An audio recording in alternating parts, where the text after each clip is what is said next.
Now we turn to a conversation that looks at hospitality through the lens of design and guest experience. Same building, new guests. Will hotel design catch up? Explores how evolving traveler expectations are influencing the way hotels are being conceptualized, designed, and reimagined for the future. This session, ladies and gentlemen, is sponsored by our partner Flip Spaces. Before we go any further, let's take a look at this very special video. You've planned the launch, defined the positioning, mapped every guest touchpoint. The only thing standing between you and opening night is uncertainty. In design, in execution, in cost. That changes now. See your hotel before it exists. Walk through every space. Refine every detail, every finish, every fixture. Chosen before the first contractor arrives. Approve every design decision from anywhere. Track every day of construction without stepping on site. Every document, every warranty. Secure for the life of your property. All powered by VisWorld, our integrated tech ecosystem. And with that, we're ready to dive into same building new guests. Will hotel design catch up? Ladies and gentlemen, with a round of applause, let's welcome our distinguished speakers onto the stage, please.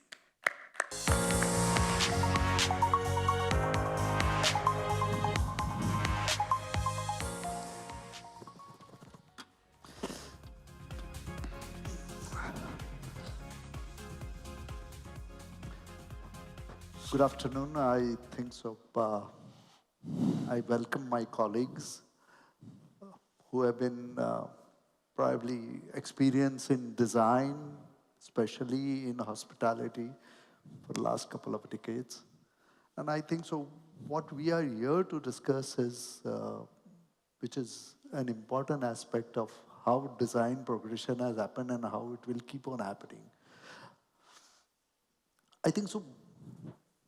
With your experience, we'll, more than a panel discussion, I would like to convert this into more of a discussion kind of a thing.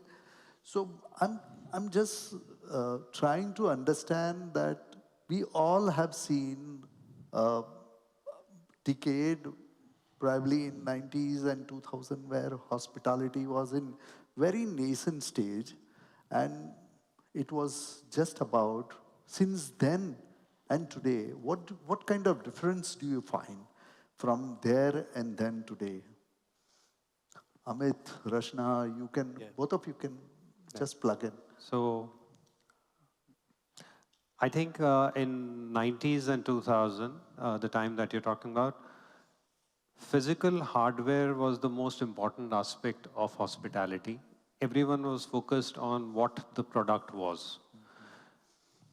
Of late, what we've been seeing that experiences, making memories have taken over that hardware aspect or the physical product per se.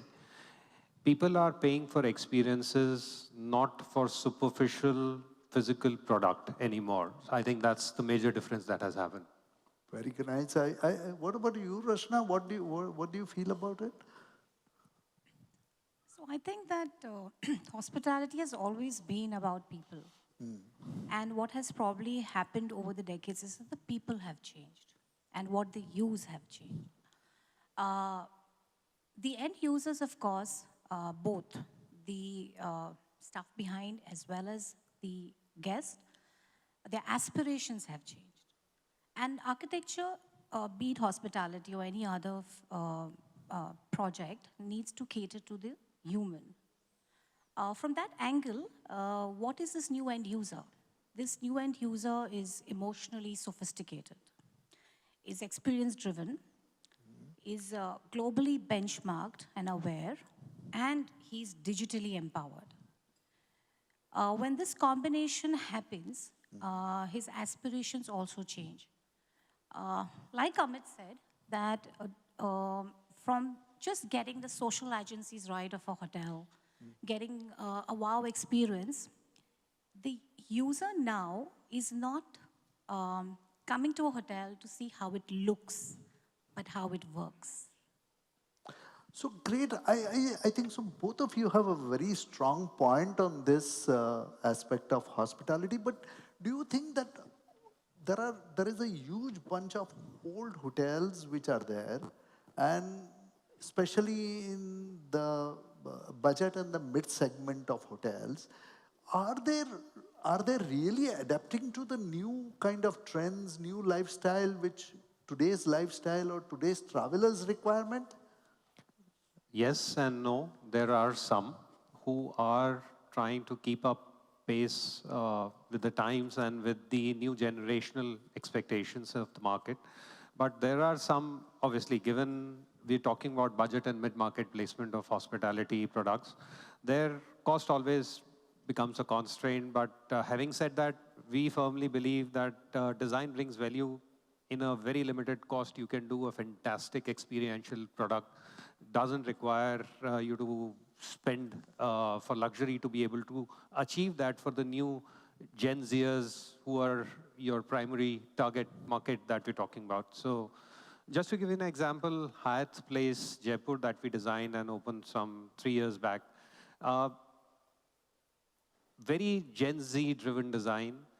People walking into that hotel lobby are surprised that a 4-star hotel or a Hyatt Place can look like a coffee shop, a street side coffee shop. So even from the reception to the F&B joints, everything is designed as a contiguous coffee shop. And it's very, very different from what you're used to seeing. So there is a lot of design-driven experimentation that's going on. And that's a good signal because we need to move on from the cookie cutters of the yesteryears to something where we as designers are able to contribute and bring creativity to the fore to keep up with the expectation of this new generation. But I agree extremely. I'm in 100% agreement with you, Amit. But there is a brand guideline, and Rashna, I would like to throw on this because he as a designer has an aspiration, and you with an experience of being a design professional, and today the guardian of the brand guidelines, design ethos. How do you react to that? Okay, I knew that question will come. But not that I really prepared for it. But actually, if you take me as a stakeholder, what am I? I'm taking care of the brand guidelines. But primarily, what are we doing together? Any hospital design or a hotel design is like so many people working towards, like the image of a scrum comes to me. We all working towards that, making it efficient. Brand operators are that team member who is making sure that the developer in the end does not have many surprises or maybe fewer surprises. He gets his ROIs as probably perceived and expected.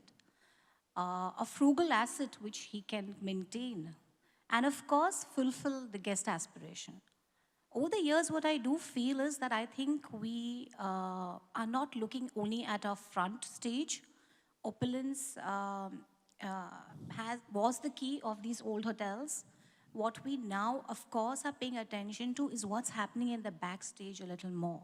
We're sensitive to give equally good design spaces for the one who's working behind. I think that primarily has changed. As far as speaking for Radisson, Radisson has been extremely flexible and adaptable, a little, I would say, earlier in the market than my fellow other operators. And they actually sensed it coming, and that's the business of hospitality, of preempting it. They preempted a brand which is fitting exactly for the Indian needs.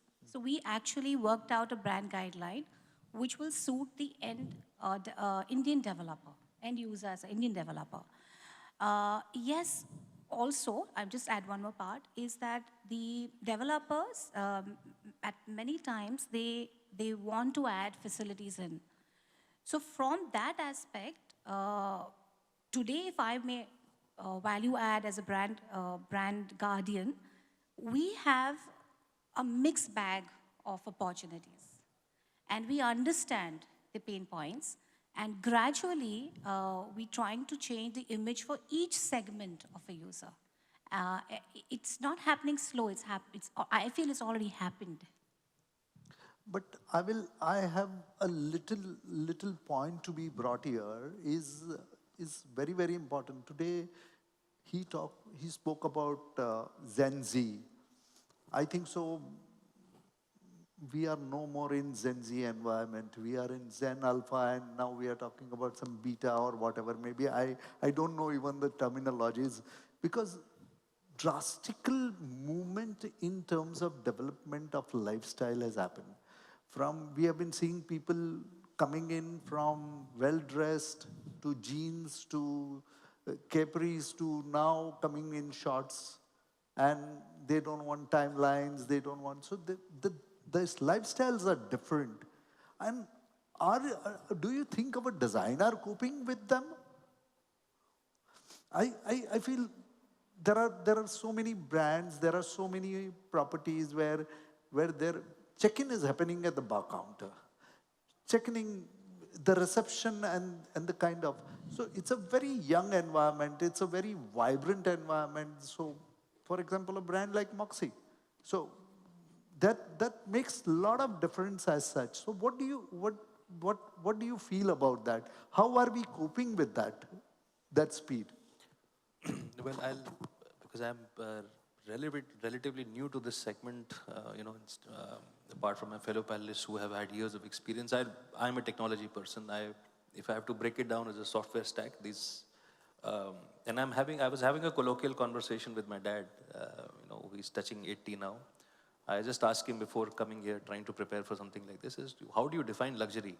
What is luxury for you? And his answer was very simple. Luxury for me meant 30 years back going to a place like this, having a 700 rupee coffee. Luxury for you is ordering that coffee and not even having it half and leaving it, right? And that's what I'm trying to emphasize, that's the metamorphosis that we are facing, and it's going to get aggravated. If I have to break down what is a hotel, it's nothing but a platform for user experience. There is a physical layer, which is the fixed layer, which is the architecture building. There is an adaptive layer, which is your interiors, flooring, walls, ceilings. And then there's an experience layer, which is your lighting systems, whether they are mapped to circadian rhythms, your smell, right, with your infotainment systems. Right? My point is you can't do anything with the first layer. Right? It's not about good or bad design. Right? Good or bad design can make a project look outstanding. Right? It's these two layers that will determine whether that design remains relevant with time. Right? And when I say relevant with time, means whether these two layers can adapt with time without necessarily requiring the infrastructure to be rebuilt. Right? We are changing our phones every 3 years, our apps almost every month.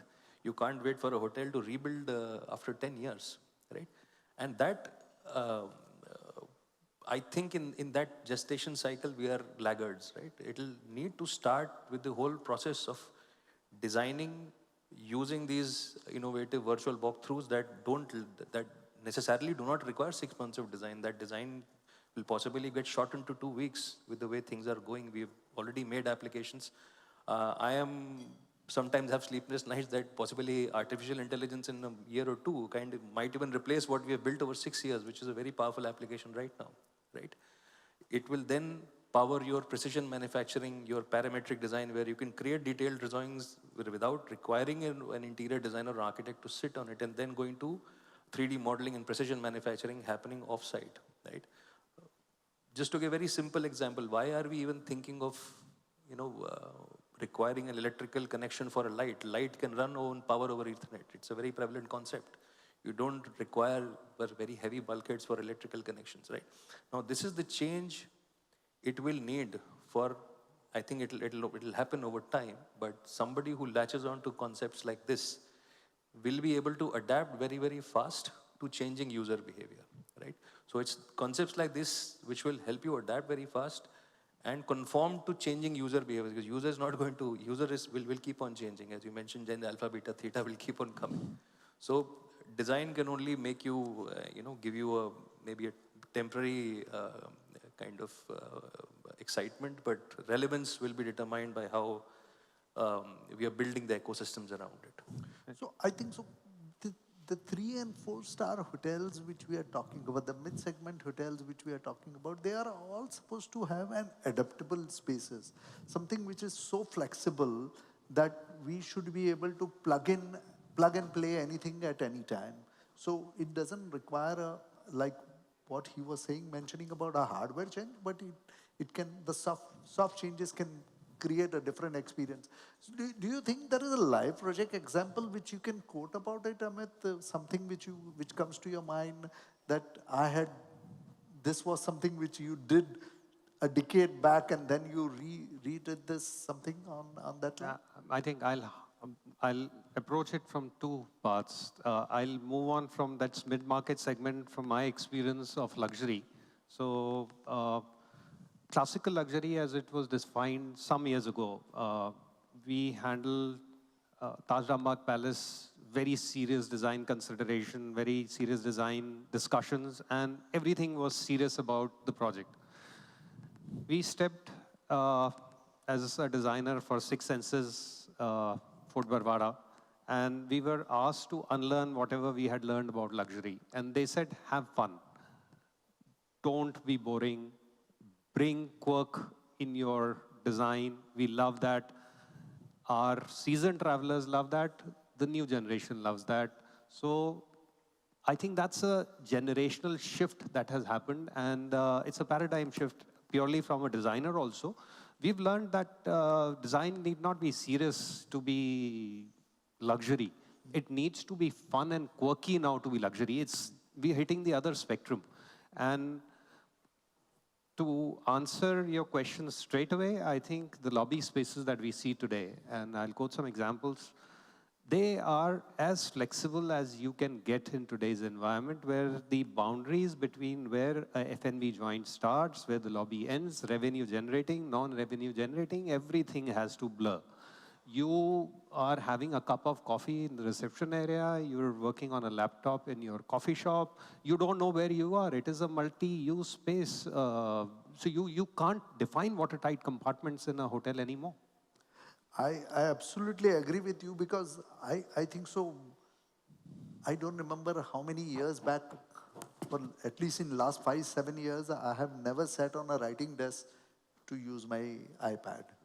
It is always on the bed. So I don't know how justified that writing desk. So there are absolutes which are developing, and there are new trends which are happening. People are wanting the seamless experience from home to their property. And that is something which I think so today's generation is asking for, and it is a demand of the time. Rachna, you tell me that if you had an opportunity to turn around, what would one thing which you would like to tweak into your designs, or something which will help creating something which is missing in current environment and help the new trend to develop for the future? So when I cited an example that things are already happening, fortunately, I think the Indian designer throughout his journey over the 2 decades has also evolved, and is adaptable. Just like from when I started, we were doing hand drawings. Then we went to the technology of computers, and now we have it in our palm in seconds. From that aspect, there's not one thing that probably you can... And so I'm sorry, and today he's talking about having it on the fingers. Yeah, things are that fast. To really answer you, I feel that the designers, it's always challenging for the architect. It's not easy because, like the Flanked All Right master architect said, my product is as good as my brief. But if the owner and the operator is not giving the architect or the designer a correct brief, which is not sustainable, it's going to fail. I'll give you the classic example of Starbucks. Like when Starbucks came, it just removed this whole thing about you come and have a coffee or you don't. I'm not questioning you. That whole community table concept today is adapted in a lot of our lobbies. The reception table has changed over just that one element. I had done one. I designed myself back then, the Teligally Ginger Hotel, where the reception was actually a coffee kiosk. So the welcome drink is from there. Uh, Similar, there's so many similar things Amit could probably, add as a designer. So I think the designers themselves also are digitally empowered, are globally now much aware. So they're adapting to this change. What is probably more important, that everything is, the entire hotel has to eventually be orchestrated correctly for all the functions, and of course is a new end user. This new end user does not have a LOC. He does not have a LOC the way Amit just spoke. It's seamless.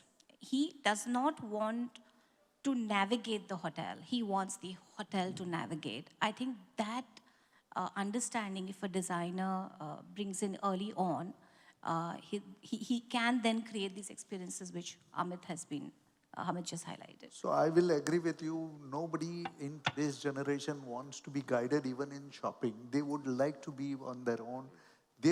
That's how the Insta shopping, e-commerces and other things are developing. I have one very strong question, because we design hotels, we do this. And I would like pose the question to you, sir, that if tomorrow, how do you see that we can bring in on table the way the projects are executed, the processes for execution of the project, because it is very, very important that we ensure the seamless. Today the processes, and how do you bring it on table, or how do you see that it will make it more smoother, more easier and more economical? Got it. So you will understand that the biggest loss to commercial project of this nature is timeline. If your timeline gets exceeded, there is no repair work for that, right? And the significant amount of time is taken to design. And why is that time elongated? Is that we are still using the traditional tools for designing, right? We are still using Photoshop, CorelDRAW, 3ds Max. These are some of the tools that any designer would know.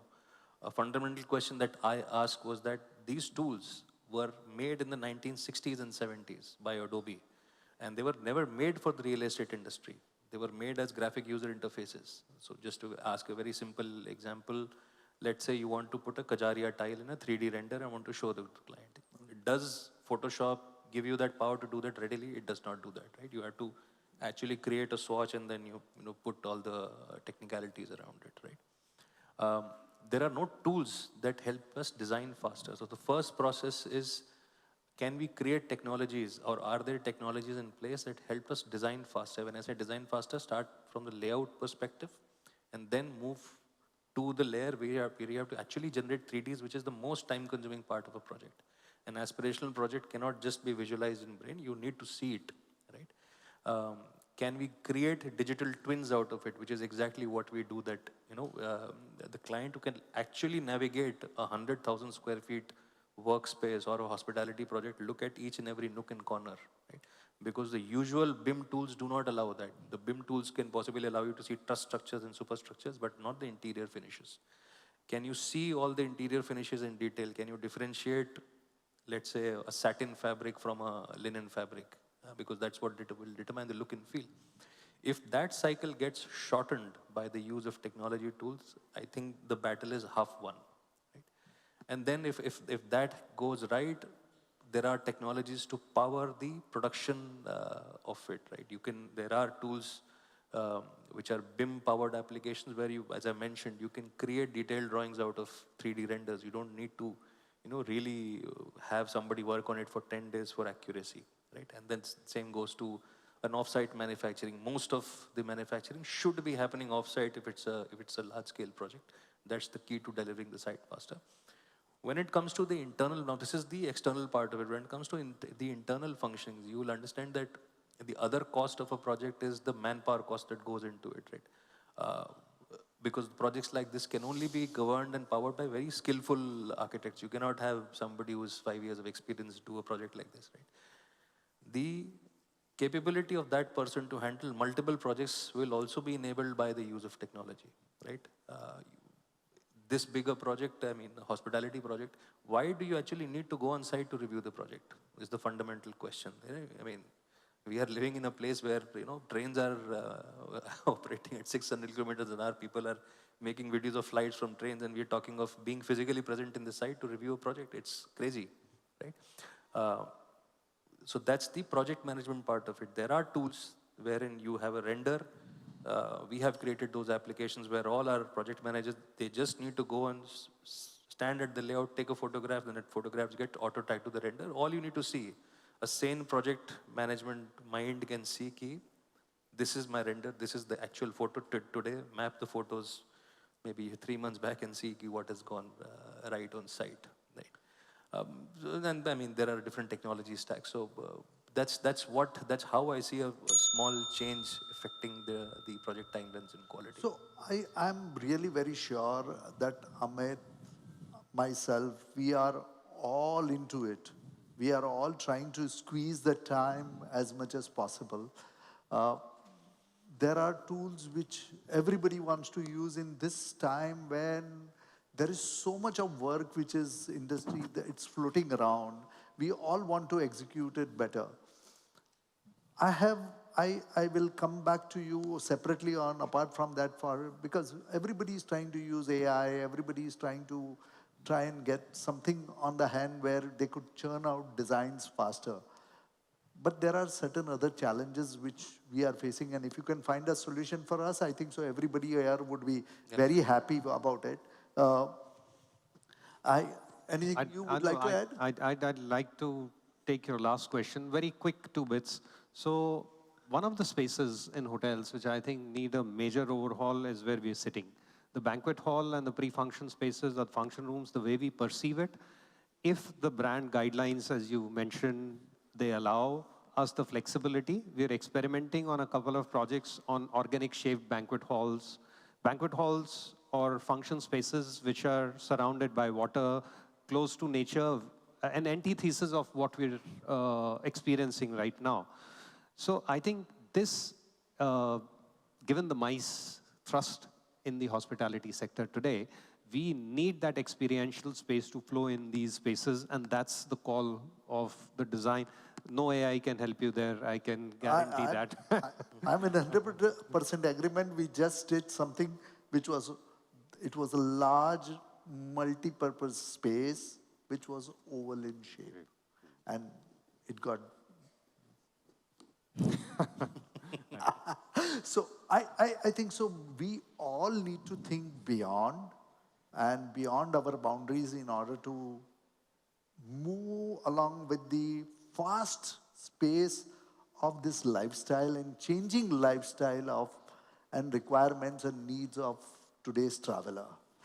It is become so important for us to keep up with the pace. And I'm not talking about luxury segment, because luxury is something which you can do everything because you will have budget. But if you can create for that volume of hospitality which is in mid segment and budget segment, which if you can create experiences, write design stories for each of them, because there are multiple pop-ups in one city. Probably you will have of a same brand, you will have 5-6 hotels in a large metropolitan, and each of them needs to create with an identity. And if we can write a design story on it and create an identity for each of this property without compromising the brand ethos and without compromising I would say the design and experiences, I think so we will be able to do and deliver it much more better. And the most important is, I think so our time is coming to an end. I would like to conclude on it. I think so one of the most important is that as an architect and designer, we also need to look at how it is going to ultimately affect the P&L of the asset. Because creating few things, making it better, looking it better, I think so. Sometimes capital, we also as an architect, I myself, I would say that I have committed that sin that because I liked it, I did it and things like that. And client even spent it, but is he going to get an ROI out of it? No, more than ROI, I think the superficiality of all of it. So hardware and software lines need to blur. If we are saying a green building, then it is not just the physical hardware. The actual operational ethos and the DNA sort of need to marry that physical product, and then we come to a solution which is truly sustainable. So that's another mantra wherein I think we need to engage with the ownership, with the operations team, which we're not used to as designers, to make that experience, because this generation is not superficial. They understand IGBC rating and LEED rating doesn't cut it for them. Right. They need that to be woven into the DNA of that property. Absolutely, absolutely. Our time is up, and I think so. We are there living with a question that I don't see a crystal ball with us, but yes, we all together collectively we need to work towards something which is out of box thinking in order to cope up with this current fast changing requirement of hospitality, so that we can put it in the old shell, old design also, and the new green ones which we are building also. Thank you, everyone. Thank you.